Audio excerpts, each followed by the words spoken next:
Following liberal logic can be tough. I'm Brian Lilley with TheRebel.Media. We've been talking about the niqab issue a lot longer than most of the media in English Canada because most of them are afraid of the issue. That's not the case in Quebec, and so during the French leaders' debate, it actually came up as an issue.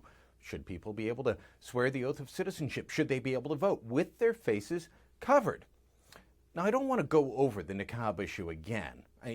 I've written a column this week for TheRebel.Media. You can find it there, where I compare the fact that progressives never spoke up for the Hutterite Brethren in a very similar case, but they're speaking up for Muslims now. You can draw your own conclusions as to why.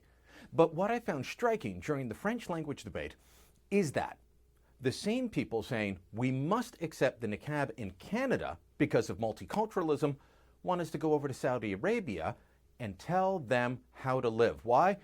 Because Saudi Arabian justice includes beheadings, it includes whipping people, it includes lots of things that we consider barbaric. And yet, if you ask the Saudis, they would say this is their justice system based on their culture and their religion. The same argument that's made for why we have to accept the niqab here. So, progressive multiculturalism today means we accept a Saudi-type culture in Canada and accept the niqab, but we tell the Saudis, you can't live that way. Now, I know that Zunaira Ishaq, the woman behind this case, comes to Canada from Pakistan, but the push of the niqab comes from Saudi Arabia and their, billions spent on exporting Wahhabism and that strain of Islam around the world. So, I'm going to play you some clips from the debate. I want you to listen. Tom Mulcair and Justin Trudeau both saying we've got to accept it because, religious freedom and rights. The state is there to defend the rights of the minorities, defend the rights of women. The rule provides that a woman should unveil herself to prove her identity before she swears an oath. Now listen to Justin Trudeau when he's asked a question about the issue of people in Saudi Arabia being treated badly.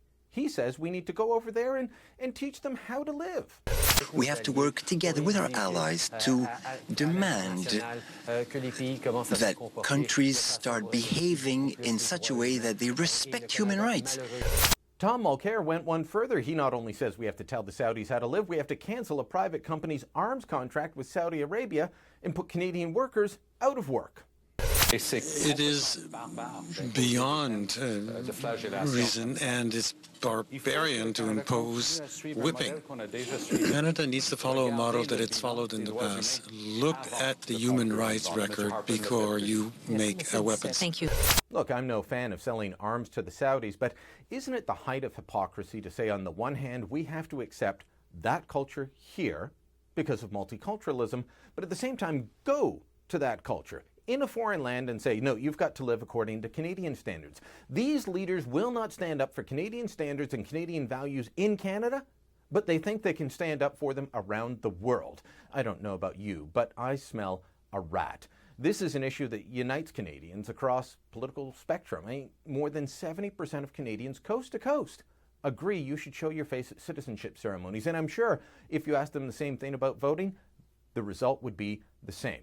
But the English-Canadian media is afraid of this issue. In Quebec, they're not. And so it has become an issue because they figured out that the people are upset about this.